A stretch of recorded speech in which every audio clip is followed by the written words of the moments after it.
Olá, meus amigos e minhas amigas, estamos iniciando mais um Momento Jurídico.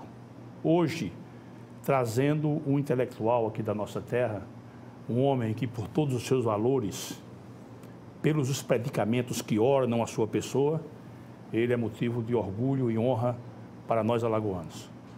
Convidei, já há algum tempo nós íamos conversando e finalmente acertamos o tempo e hoje ele está aqui conosco.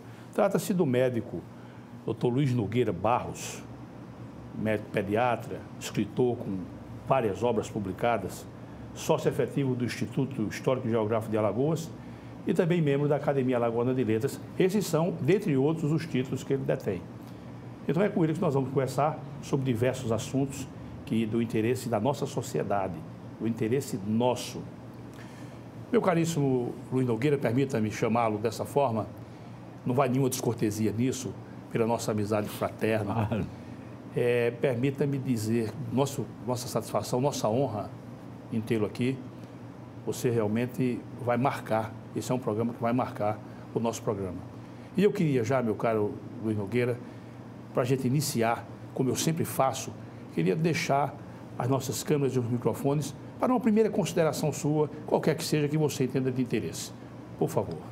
Bom, Jerônimo, a primeira coisa é o prazer imenso de tê-lo visto menino, garoto, e hoje esse homem aí realizado, honesto, decente, seguindo a tradição do seu pai, e que ser entrevistado por você é um enorme prazer. Ô Nogueira, a satisfação, o prazer e a honra são, eu digo assim, uma honra pessoal minha, da casa e da equipe que nos acompanha. É bilateral. Então, nós nos reciprocamos em satisfação e em honrarias, vamos chamar assim. Exato. Mas, meu caro Nogueira, para a gente iniciar a nossa conversa, eu queria levar à consideração dos nossos telespectadores as suas origens. Eu sei que você nasceu em Pão de Açúcar, mas ainda pequenininho você foi para Santana. Rapidamente, como é que foi essa dinâmica, esse movimento? Realmente eu nasci em Pão de Açúcar. Em 1935, em 1940 eu fui para Santana, onde morei 10 anos. Aos 15 voltei para Maceió. Santana foi um período fertilíssimo para mim, muito bom, muitas amizades. Escrevi livros sobre Santana, né? Em Santana eu também já tenho o embrião do livro A Solidão dos Espaços Políticos, porque o Silvestre Pérez, quando ia a Santana, meu pai era o chefe da coletoria e era uma figura... Você conheceu o Silvestre, né? Não, eu vi, né? Você já tinha noção da grandeza dele? Ele era governador do estado, Não, né? não tinha, só depois. Certo. Aí já foi depois que eu vim a Maceió, etc. E quando, já no final do ciclo, Segunda Guerra Mundial, os Góes Monteiro, né, fizeram ele governador. Nogueira, você viu o Silvestre na casa do seu pai, na sua casa. Isso. E você garotinho. Menino. Você ficava ali por perto? Não, a gente ficava menino e ficava de lado. Porque ficava conversando ali, você lembra, não? Não sabe. Não sabe. Silvestre não era de muita conversa, não. Era não, Nogueira? Não, ele era de sair e o pessoal ia atrás dele. Né? Ele ia à minha casa porque não sei que tipo de amizade ele tinha com meu pai. Mas seu pai devia ser uma liderança. Meu pai era uma pessoa que, em termos intelectuais, era um homem que lia muito, que naquela época tinha feito curso colegial. Era muita coisa. Então, ele lia muito, etc. Inclusive, a formação dele era espírita. Ele conhecia muito Allan Kardec. E eu, para ter como dialogar com ele, eu fui ler o Allan Kardec. Allan Kardec. Tanto que o meu pai tinha, assim, um orgulho muito grande de mim. Eu me lembro que a gente passando ali pela rua, perto do Instituto, ele com a pastinha na mão, eu junto com ele, disse, um dia você vai entrar aqui. Instituto Histórico. Histórico e Geográfico. E aconteceu. O Nogueira, já aproveitando, a gente está sempre com informação paralela. O Allan Kardec, francês, ele está sepultado num cemitério em Paris, que é ponto turístico, chama-se Père Lachaise. E eu estive lá no cemitério, tive 2 vezes no Père Lachaise. Numa delas, eu vi o túmulo de Allan Kardec. É um túmulo de pedra, um túmulo rústico, mas muito interessante. Ô, Nogueira, só para minha curiosidade e também levar à consideração dos nossos telespectadores, como era o ambiente, deixe-me dizer, o ambiente em termos de progresso da Santana do seu tempo? Foi para uma viagem de Santana Maceió, levava quanto tempo? Ah, não lembro, não. Lembra não, Nogueira? Não. Eu era muito menino, era muito... Chegou a vir a Maceió, Nogueira? Vinha Maceió, Estado de Barro, tudo, Saía de... né? Eu sei. Saía de lá, Palmeira, Maceió geralmente vinha de trem. De trem, né, Nogueira? Geralmente vinha de trem. E era uma viagem longa, cansativa, que dava agonia, mas geralmente vinha de trem. Você vinha aqui a Maceió com seu pai, né? Com meu pai. Com minha mãe também, às vezes, para consulta médica, etc. Ô, Nogueira, como é que você entrou na medicina, Nogueira? Você garotão lá de Santana, ali devia ser um ambiente rústico, vou dizer, porque naquela época, né? Como é que você entrou na medicina, Nogueira? Eu sempre admirei. E eu tinha mania, menino já, de operar pinto, lagartixa. Né? Sei como é. Pegava... Sapo, chegou a operar algum sapo? Não, sapo não, pinto e lagartixa. Sei. Com porrezinho de dieta, etc. Eu fazia cirurgia, meu pai ia com aquilo. E assim eu formei minha vocação para a medicina. Foi. Aí você veio para Maceió. Quando você veio de Santana para cá, você já veio com o ginásio ou com o colegial? Vim com o ginásio. Né? Porque lá em Santana de Ipanema foi fundado um ginásio. E aí teve lá um grande professor, o Major Alves Mata, que também ensinava aquela parte de comunicação. Certo. Aquele negócio de telefone não telegrafista, né? Telegrafista, etc. E o Major Alves Mata teve grande influência na formação da gente. Tem até ali na subida da catedral, certo, tem um negocinho com o nome dele, Major Alves Mata. Certo. Ele dava aula a gente, as filhas davam. Ô, Nogueira, você veio para cá, você veio morar em pensão, Nogueira? Não, quando a gente veio para aqui, a gente veio morar em casa mesmo. Quando você diz a gente veio, quem é que veio? Eu, minha mãe, meus irmãos, meu pai. Todo mundo saiu? Toda. Seu pai também? Também, todo mundo. Mas ele não era... Era, mas ele veio para Maceió. Veio para cá, né? Veio para Maceió e foi oficial administrativo lá negócio do Estado aí. Certo. Esqueço o nome, negócio do Estado. Foi oficial administrativo. Ele era uma pessoa que tinha muito destaque lá. Aí veio todo mundo para cá. E aí, vamos lá. Aí você fez o científico... Aí aqui eu fui para o colégio, o liceu, né? Civil Exército.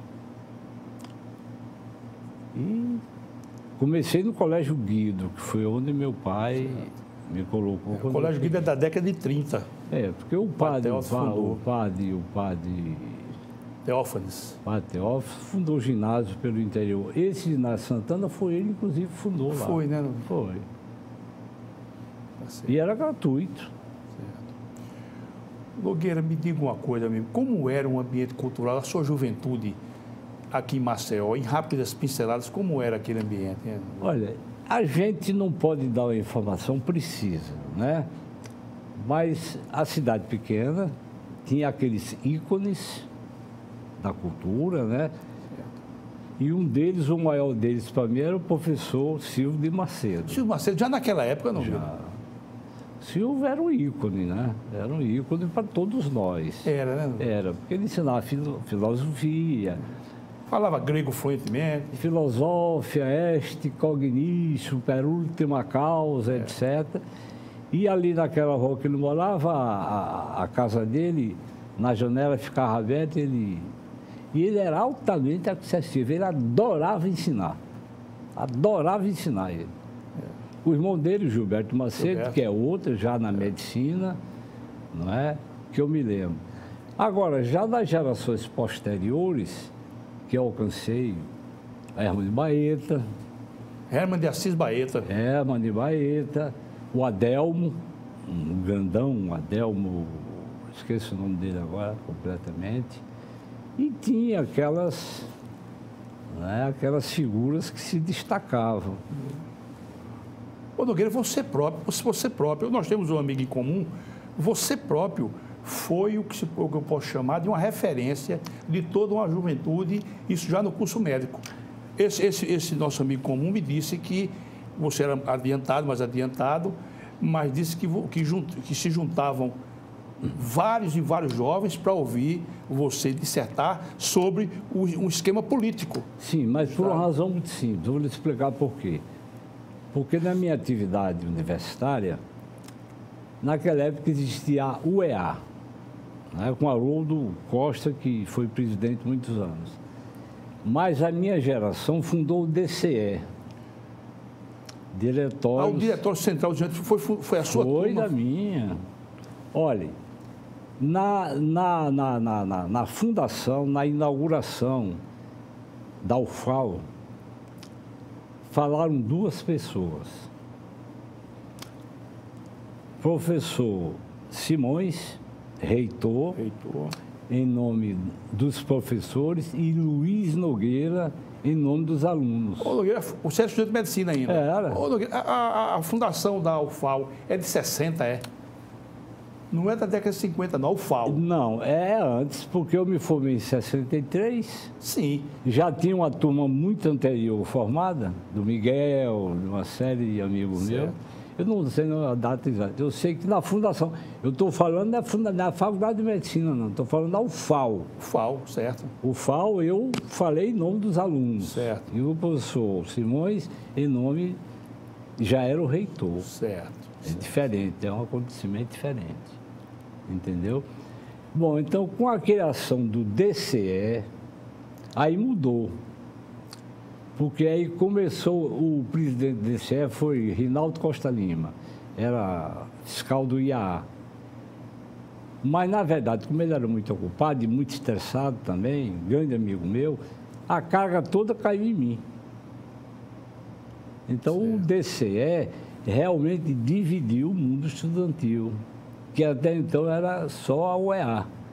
E trouxe já uma conotaçãozinha de uma atividade mais à esquerda, ou menos conservadora.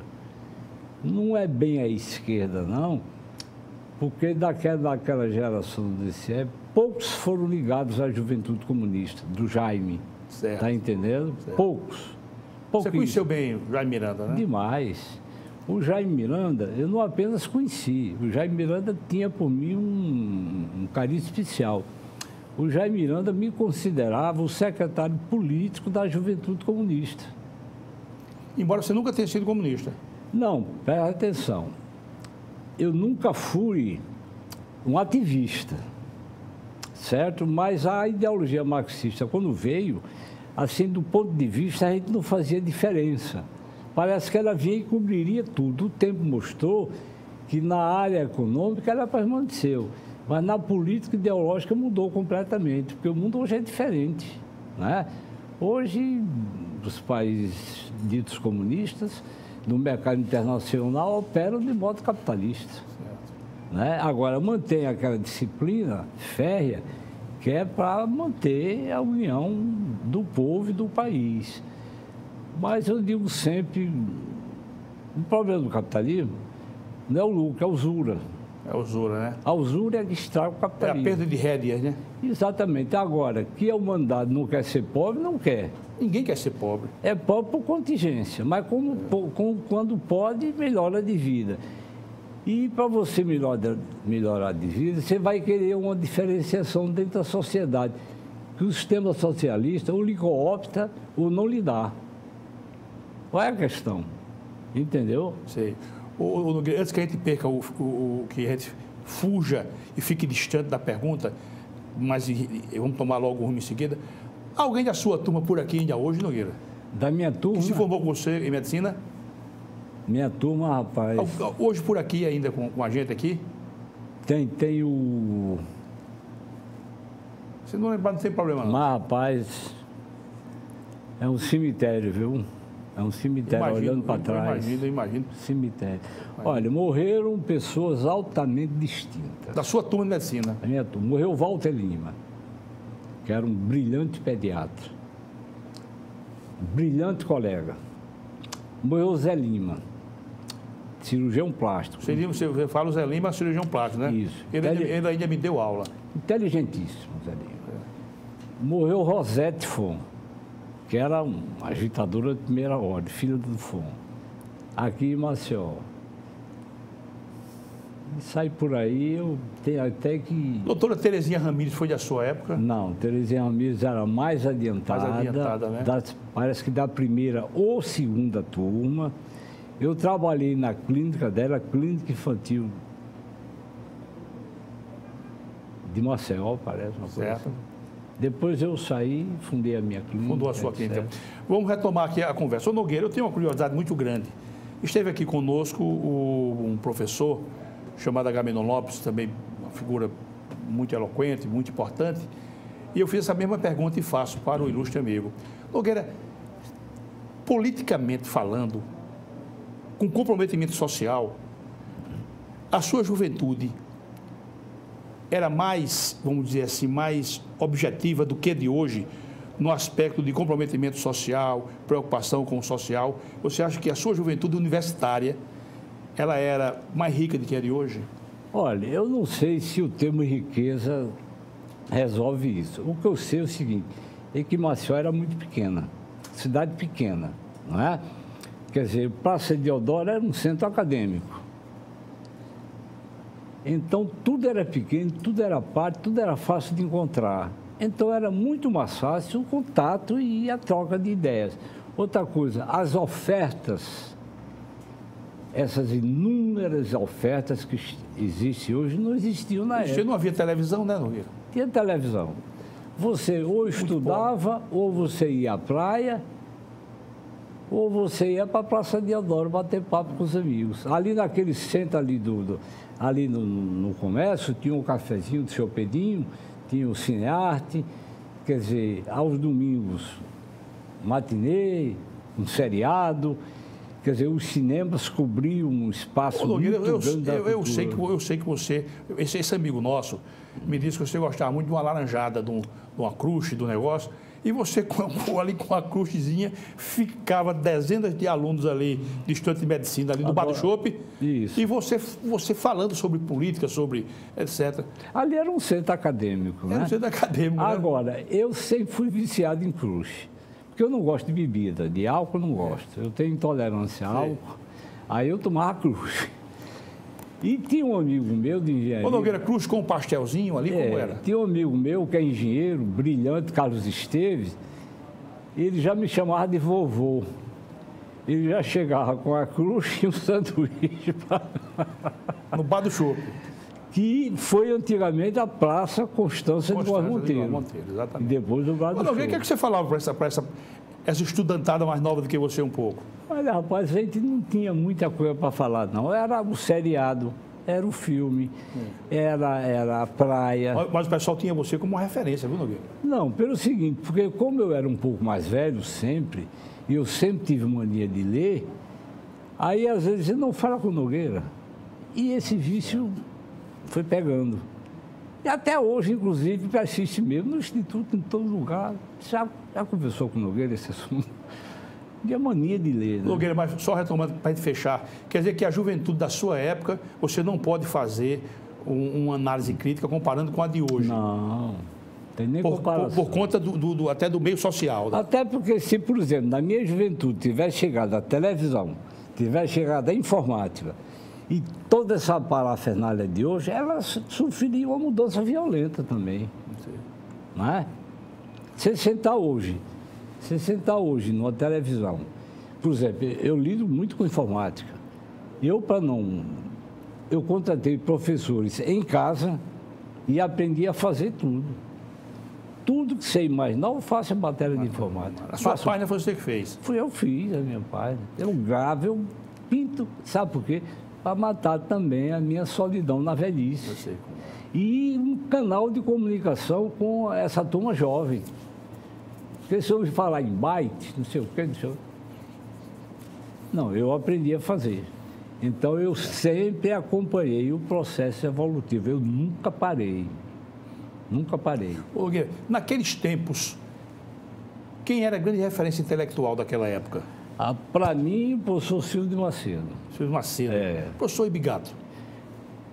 É questão de área. Certo. Doutor Ibigato era uma referência na área de medicina.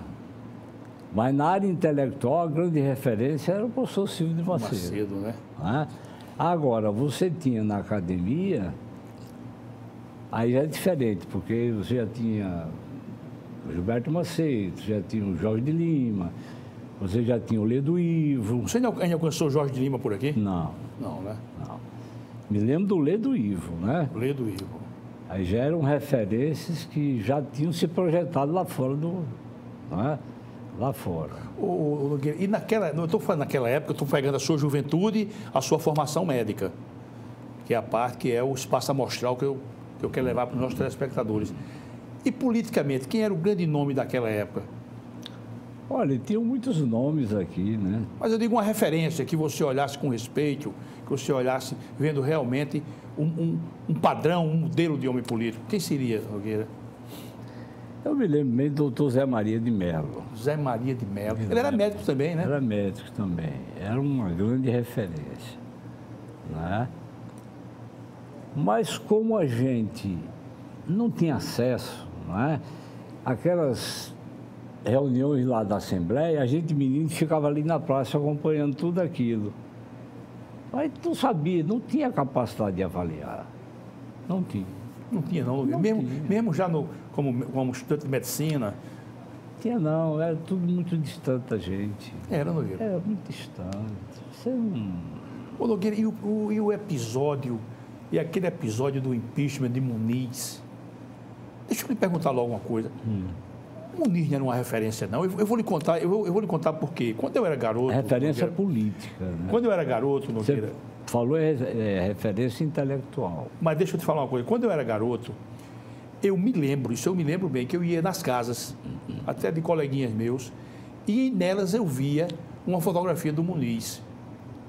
Eu tinha um colega, está por aí ainda hoje, Robson, o nome dele, meu amigo de infância, o pai dele, seu Jarbas, já faleceu.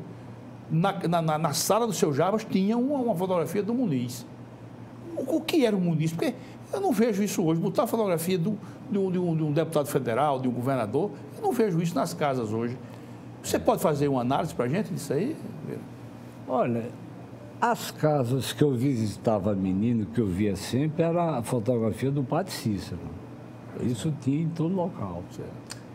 Agora, como o Muniz é um resquício do ciclo dos Góes Monteiros, porque os Góes Monteiros foram endeusados, né? O general Góes, etc. Pode ser um resquíciozinho qualquer daquela chamada... E depois o seguinte, os movimentos de esquerda em Alagoas, o Muniz deu, se não deu apoio, foi muito tolerante. Né? Ele era um democrata? Ele era um democrata, sim. E na época dele não houve perseguição ferrenha ao Partido Comunista, que ele não deixou. Então foi um período em que, ali no final da Rua do Comércio, tinha sede do Partido Comunista. Certo. Você ia lá, frequentava, etc, etc, etc. Ô, eu estou dizendo isso, eu estou interagindo com você, porque o Muniz, numa eleição, ele derrotou 5 candidatos. Não, ele era muito... Inclusive o senador Rui Palmeira, avô do nosso prefeito, e o senador Arnaldo Melo. Arnaldo Melo. Inclusive honesto, né? Era, né? Muito honesto. Não morreu pobre. Nogueira, Todo um modo de falar. Nogueira, você escreveu um livro, um livro bem interessante, A Solidão dos Espaços Políticos. Eu quero depois mergulhar com você nesse assunto, mas eu quero que você adiante somente. O que foi que fez você escrever aquela obra, Nogueira? Olha, primeiramente, quando eu conheci o Silvestre Pérez, que eu via, etc, etc, etc. Agora, quando eu voltei para Maceió, eu notei que no Estado, aquelas 3 forças que operavam no Estado, os Góes Monteiros, egressos da ditadura Vargas, a UDN e o PSD, ditos democratas, mas na verdade sociais-democratas, etc., e o Partido Comunista, que tinha Então, eles tinham... Eu notava o seguinte, que eles tinham mas faltava a essência ideológica nos 3 grupos. O que existia mesmo era a essência política, era a sobrevivência. Mas só quem tinha um pouquinho ideológico garantido era o Partido Comunista, do qual atraía muita juventude na época, né? Porque você tinha naquela época a ação integralista do Plínio Salgado, não é? Que confundiram o super-homem de Nietzsche como sendo super-homem racial, e não era. Não cabia nisso aqui no Brasil? Ele era ético e moral, não era racial. Mas o Plínio Salgado confundiu essa situação aí. Então, esse era o aspecto da geração. Geração pobre de realizações, né? Meu caríssimo Nogueira, nós vamos fazer aqui uma pausa breve e no nosso retorno, eu vou querer que você faça uma análise crítica sobre esse livro, essa obra importante que você escreveu. Ela foi reeditada, Nogueira? Não foi. Dá para ser reeditada? Olha, eu não sei. Houve um momento aí que o Douglas pensou nisso. Mas aí surgiu um problema mais importante, que foram as falas provinciais, que eu baixei, fiz 2 coleções de 15 volumes desse tamanho, uma para o Instituto, outra para a Academia. Você me presenteou, mano. Exatamente. O primeiro volume a Academia publicou, o segundo a Fundação Casa do Penedo publicou, mas está parado aí, que é uma obra de extrema importância para o Estado. Mas a sua obra também é muito importante, porque ela faz acompanhado de uma época, e eu, quando retornar, eu vou querer tratar disso. Meus amigos telespectadores, muito obrigado pela audiência, sempre agradecendo, e aguardem porque nós voltamos já.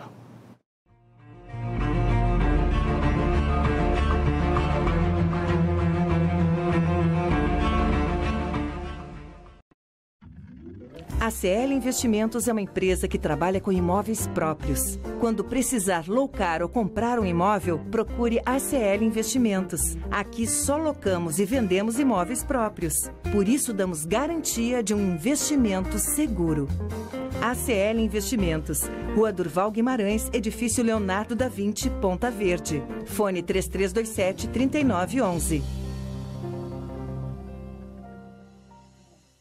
Quando o assunto é o seu carro, além de escolher a marca líder, escolha também a concessionária que faz mais por você. Por isso, a Blumari oferece o melhor atendimento em serviços, peças e acessórios. E ainda tem as melhores negociações, sendo totalmente certificada pelos padrões Fiat de qualidade e líder de mercado em seu segmento. Fiat Blumari, a marca do seu carro. Avenida Gustavo Paiva, Mangabeiras. O filé do Zezé é a melhor opção. Temos um cardápio variado de churrasco e comida caseira. Churrasco de picanha preparados de um jeito todo especial. Zezé em Casa, 3313-4004.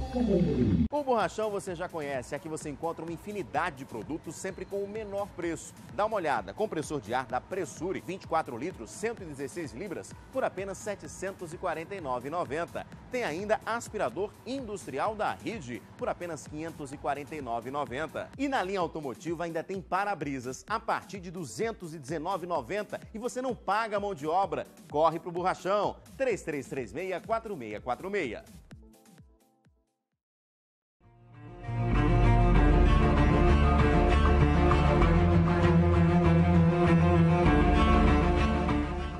Olá, meus amigos, estamos retornando aqui, conversando com o nosso caríssimo Luiz Nogueira. E eu quero iniciar já contando um fato. Me permita, Nogueira, contar esse fato, porque isso é importante para o conhecimento dos nossos telespectadores. Vou contar rapidamente. Em certa ocasião, Nogueira, eu me lembro que nós nos encontramos na redação da Gazeta de Alagoas. E naqueles dias, 2 amigos nossos, aqui não vamos citar os nomes, que um já faleceu, 2 amigos nossos estavam desavindos. E o núcleo era o seguinte, o núcleo do problema era o seguinte. Um desses amigos perguntou ao outro, você é candidato? Aí ele disse, não sou candidato não. Tá certo. Então esse amigo que recebeu a resposta negativa, comprometeu o voto dele com a outra pessoa que pediu naquele dia. Disse, olha, eu sou candidato, queria que você votasse em mim, claro. O outro amigo disse que não ia, que não ia se candidatar e tal.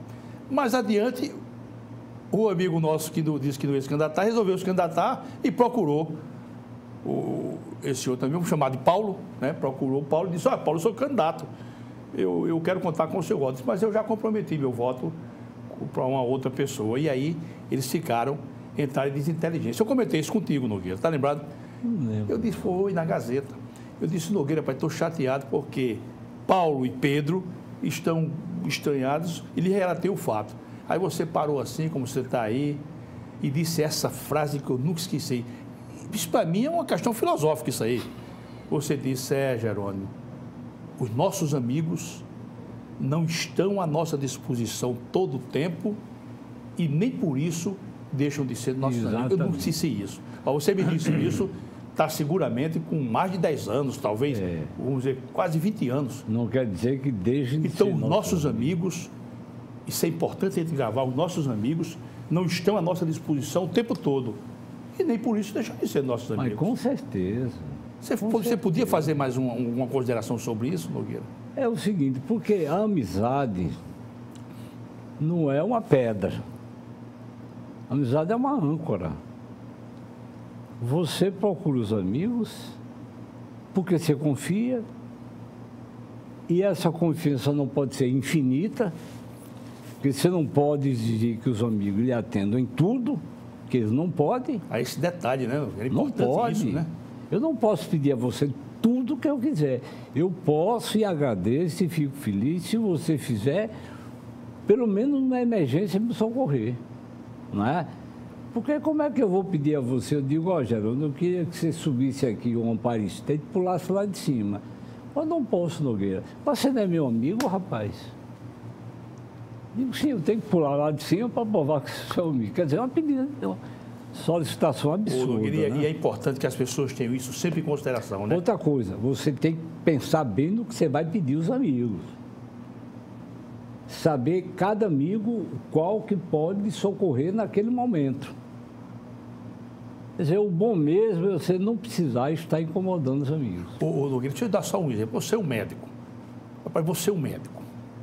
Por mais amizade que nós tenhamos, por mais identidade que nós tenhamos, eu não posso nunca chegar para vocês e dizer assim, Nogueira, eu faltei ao trabalho ontem e quero que você me dê um atestado aí que eu estava doente.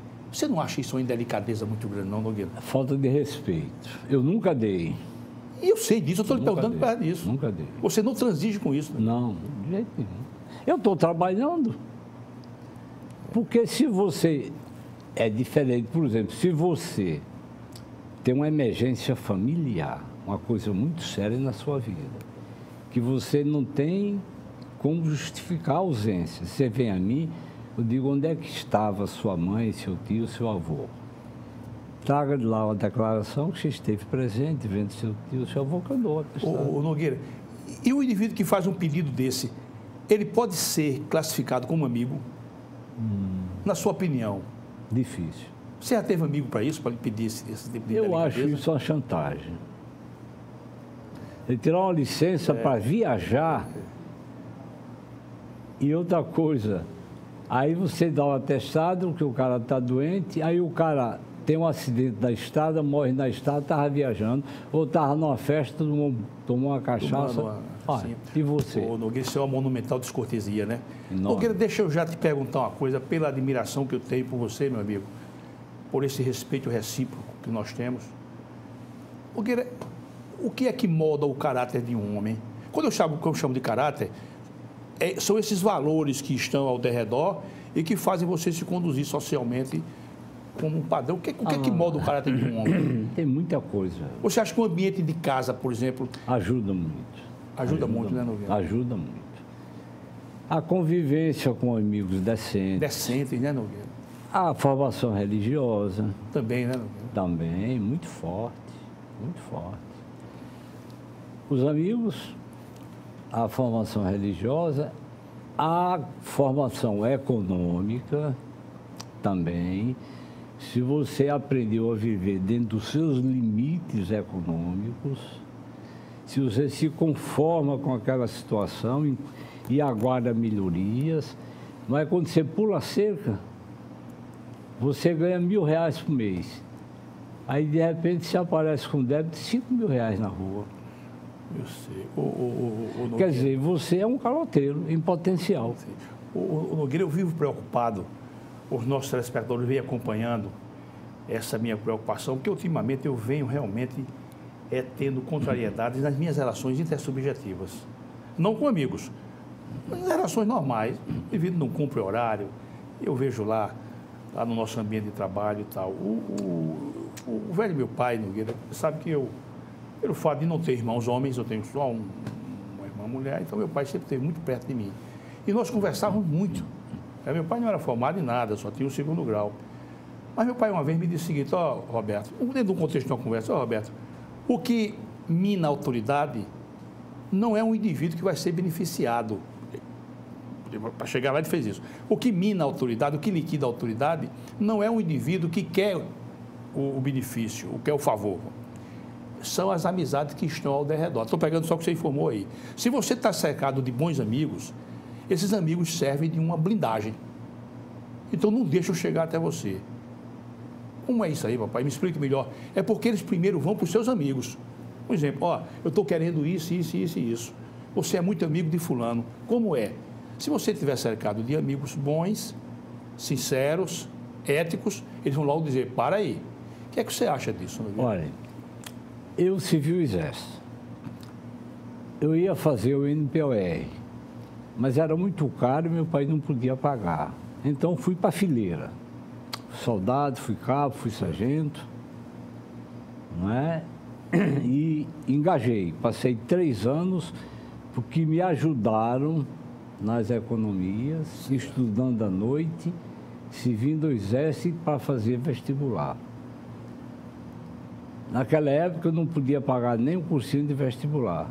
Havia cursinho, Maceió, naquela época? Tinha, o Trigueiros. Trigueiros, né? Mota Trigueiros. Mota Trigueiros. Aí eu peguei, fiz uma pilha de livros, aqui. Passava a noite estudando numa cadeira de vime antiga, minha mãe botando um cafezinho, etc. Estudava a noite inteira. De manhã ia para o quartel, à noite ia para o colégio. Vestibular não podia fazer. Aí fui lá, fiz a prova, etc, etc. Quando eu fui ver o resultado, eu havia passado em 2º lugar. E quem passou em primeiro foi o José Rocha, amigo meu médico. José Rocha, né? Que foi para São Paulo depois. E Zé de Albuquerque Rocha. Ele colocou lá uma clínica popular de urologia, se não me engano, ali na Praça Patriarca. Não, o Zé Rocha era cardiologista. Cardiologista aqui. Aqui. Ele não foi candidato a deputado federal em São Paulo? Faleceu. Não, ele morreu, faleceu. Sim, mas ele é de Palmeira. Palmeira. Ele não foi candidato a deputado federal lá em São Paulo? Não sei. Foi. Não sei. Foi. E o Zé Rocha foi grande amigo meu durante a vida toda. Eu me lembro dele morando naquele edifício São Carlos. É ele mesmo. Exatamente. Mas eu não sabia que ele Estou falando a mesma pessoa. Lá na Praça Patriarca havia uma clínica popular de urologia. Inteligentíssimo. Era, né, Nogueira? Ixi, Maria. Muito inteligente. Grande amigo meu. Senti muita falta da morte dele. Pois ele foi candidato a deputado federal. Sabia. Ele não se elegeu, não. Se elegeu, não, né? Não. Ele era de Palmeira dos Índios, exatamente. Palmeira dos Índios. Palmeira dos Índios. Sim, Nogueira, mas continue a sua linha de raciocínio aí. A gente estava falando a questão da blindagem que o indivíduo recebe naturalmente se ele estiver cercado de bons amigos. Porque a amizade mesmo é isso aí, ter um pouco de blindagem. Você se protege, se autoprotege e protege o amigo também. Faz as duas coisas, né? Eu sei. Porque a amizade não é uma coisa gratuita, não. Né? O Nogueira, para mim, eu estou com mais de um quarto de século na magistratura. Eu sou um homem pobre. Não posso contar nada. Ninguém nunca se insinuou para mim com nada. A mim também nunca tiveram coragem. Eu atribuo isso aos meus amigos. Olha, ninguém nunca também propôs indecências. Porque sabe que eu não aceito. Pois é. Ela sabe que eu não vou aceitar. Pois é. Então me evito nessa área e eu dou graças a Deus, como diz o povo. Pois é, eu também levanto a mão no céu. Como é que você vê, Nogueira, esse atual momento no Brasil? Porque, eu vou usar uma expressão, você vai entender, isso é uma esbórnia moral. Uma esbórnia, Nogueira. Todos os dias, homens que deviam servir de referência, homens que a gente devia olhar como quem está olhando para um padrão de conduta, são flagrados publicamente. Você não pode ligar uma televisão. Não pode ligar. Outra coisa, são humilhados, literalmente humilhados. O cara não respeita a mulher, não respeita os filhos, não respeita os netos, não respeita os amigos. Nogueira, como é que você vê isso, Nogueira? Eu vejo o seguinte, como um momento histórico, porque isso no Brasil sempre houve. Agora, não sei por que cargas d'água, de repente, isso veio a público. Bom, mas está demais também, Nogueira. Você me perdoa, mas está demais. Por quê? Porque chegou ao limite suportável. Não é? Então, hoje veio a público. Por exemplo, essa coisa do Lula, que eu votei nele na primeira eleição, não pude votar mais. Não é? Porque você vê que essa Operação Lava Jato, você não pode abrir o negócio que é um escândalo. A que você atribui isso, Nogueira? Eu atribuo mesmo a tradição de impunidade do país. A impunidade, né, Nogueira? A impunidade, né? Na hora que veio a primeira punição, aí abriu o baú. Pelo amor de Deus, Abriu o baú, aí é o Nogueira, e esses caras estão... Ó, você vê o Eduardo Cunha, para o porte dele como liderança política e tal, esse cara já tá puxando uma cadeia pesada, viu? Olha, esses caras conseguiram desmoralizar a entidade chamada cadeia. Cadeia virou restaurante. Porque o homem, no meu tempo, que levasse a cadeia, era um homem envergonhado. Envergonhado. E eles transformaram, conseguiram desmoralizar a entidade chamada prisão cadeia. Ô, Nogueira, você lembra, Nogueira, que... Vamos ver se você lembra. Eu me recordo que quando o indivíduo, naquela época, chamava-se desfalque. Quando o indivíduo era pego, envolvido com desfalque, ele só tinha duas saídas. O indivíduo era flagrado em questões de desfalque. Ele só tinha duas saídas, me corrija. Ou ele ia embora daqui, desaparecia, não voltava mais, ou ele dava um tiro na cabeça. Maioria dos casos. Você lembra disso? Eu vi alguns casos do indivíduo detonar. Não, ele não passava na rua porque ele era um homem envergonhado. Ele tinha vergonha de um cabisbaixo, como se diz. Verdade, hoje, verdade. O cara está zombando, rapaz. A que você atribui isso também, Nogueira? É o que eu digo a você, impunidade. Um indivíduo com a maior sem cerimônia, como se não tivesse feito nada. Olha, Nogueira, eu era garoto, eu devia andar ao derredor dos meus 8 ou 9 anos, e um dia, eu aqui não vou dizer o nome, por uma questão de uma prática moral minha, tem família aí, tem tudo, não vou dizer, não faz sentido, mas eu vi meu pai e minha mãe conversando. Eu era um garoto, mas eu percebi que aquela conversa era uma conversa tensa. E logo eu vim saber que um cidadão que morava perto da gente tinha dado um tiro na cabeça. E ele deu um tiro na cabeça ali no escritório de uma usina, ali em Jaraguá. Depois eu vim tomar conhecimento que ele chegou para trabalhar e o gerente, ele era contador, o gerente o chamou e disse, ó, como é que explica isso aqui?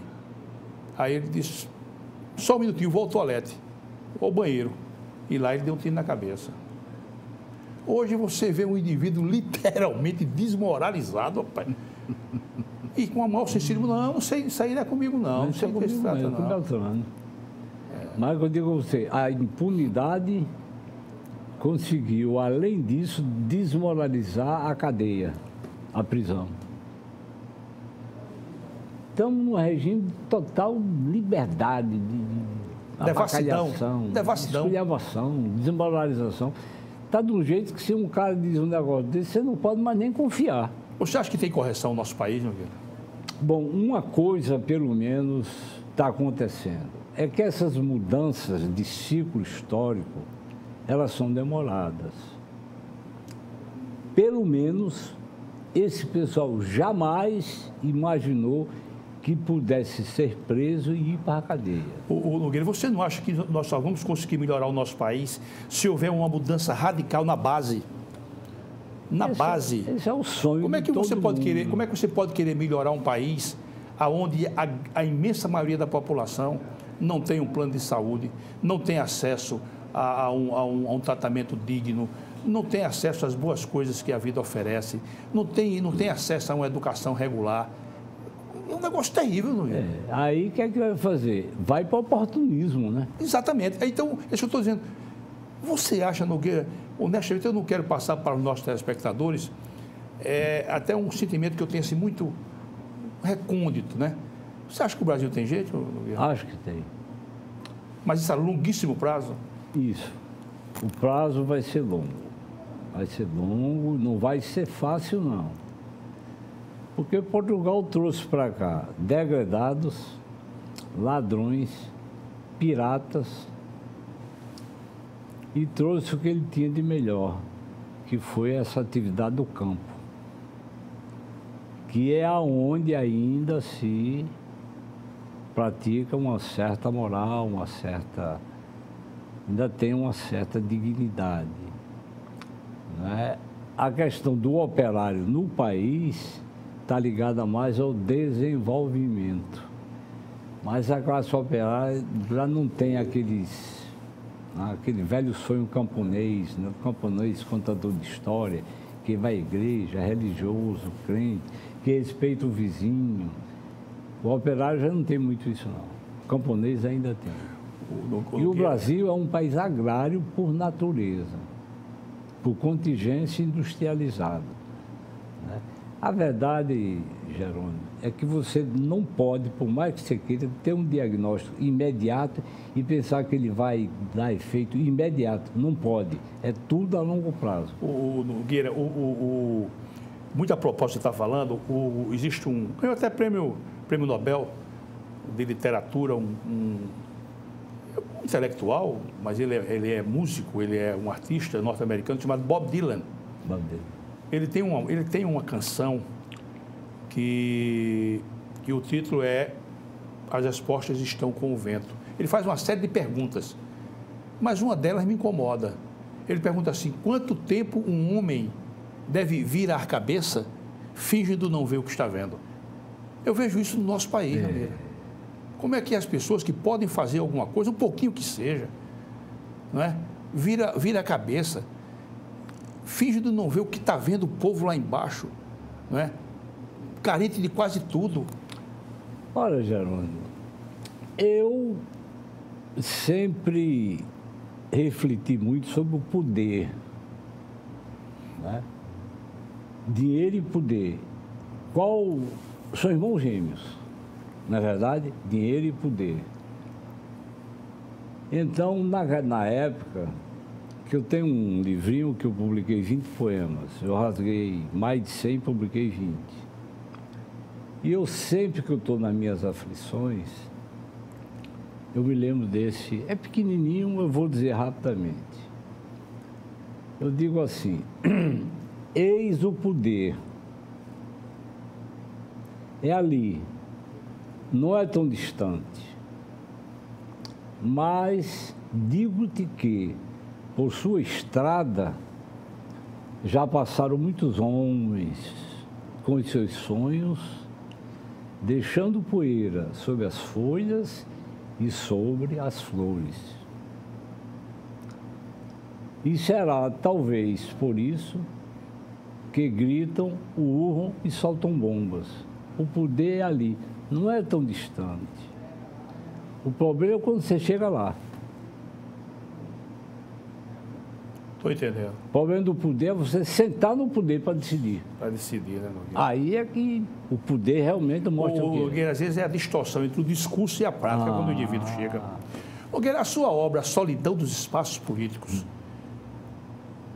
um ensaio. O que é que você pretendeu ali, Nogueira? Olha, ali eu pretendi cobrir um espaço vazio na história alagoana, não é? Porque o Brasil saía de terminava uma Segunda Guerra Mundial, não é? Terrível, com a ditadura de Getúlio. Alagoas estava indefinida. Os Góes Monteiros, eles tomaram conta do Estado na época, monitorados pelo general Góes Monteiro, ministro da Guerra. Certo. Né?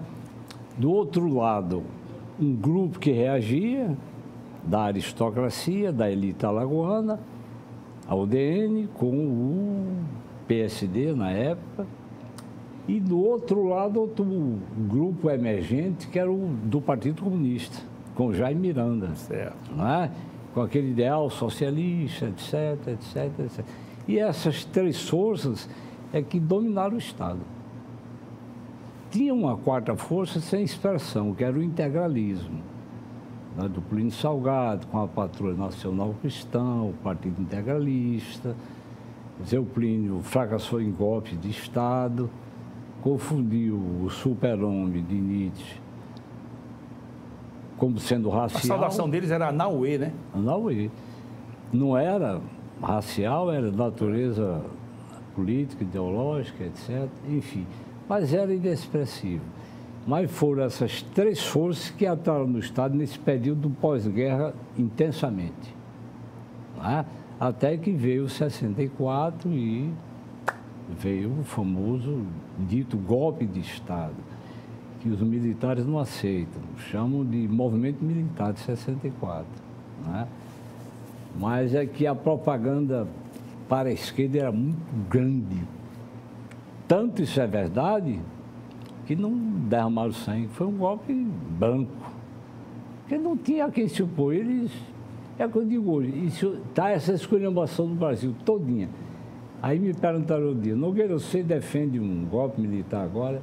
Eu digo, olha, rapaz, em 64 foi fácil, porque havia um perigo de esquerda. Mas se os militares cometerem a bobagem de dar um golpe de Estado agora, eles vão dar contra o quê? Contra corruptos? Ô, Nogueira, você acha que nós corremos um risco, não quero perder a fio da meada da obra, não, você acha que nós corremos o risco de uma guerra civil?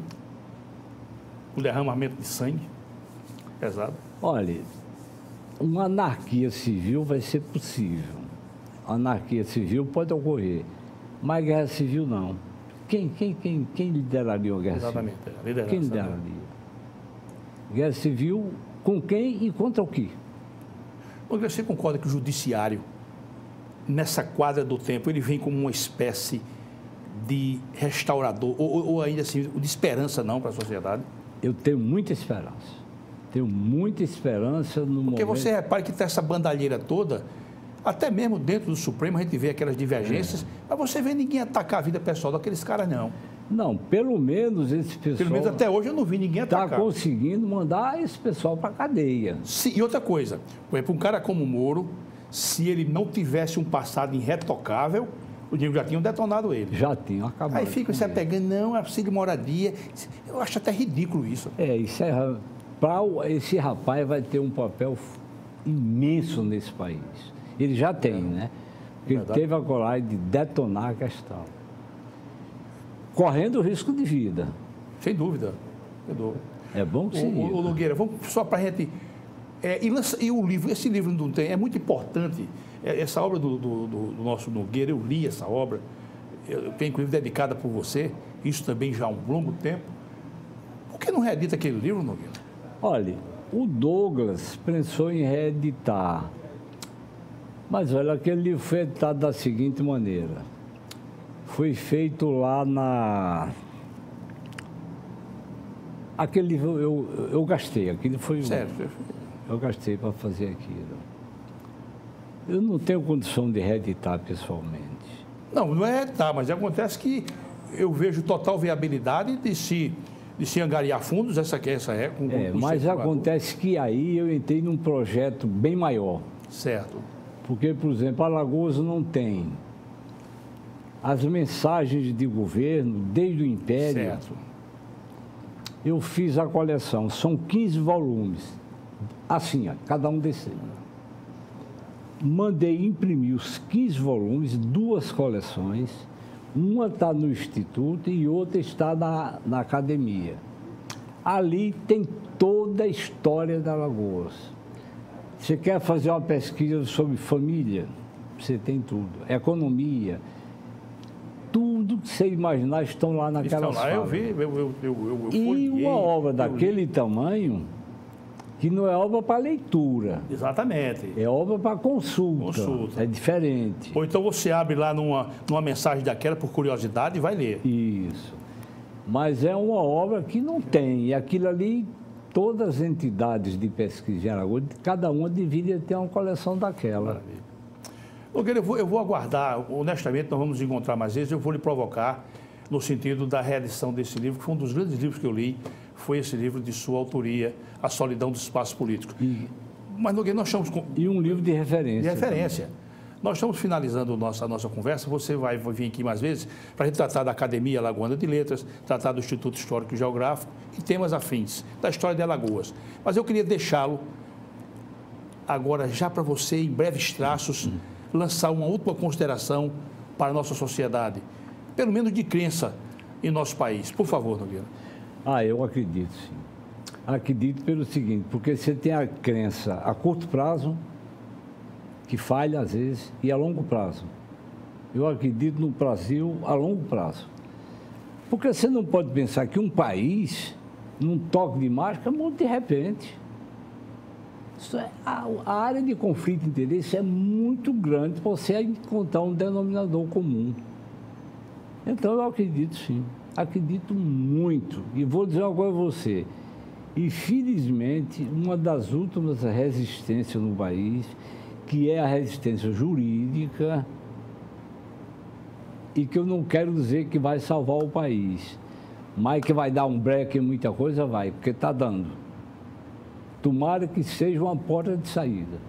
Esse é o momento, né, Nogueira? Se pegar na alça do caixão e vamos levar. Na alça do caixão, vamos levar, o jurídico vai trazendo o resto. O que sobrou de bom, se junte para a gente ir em frente.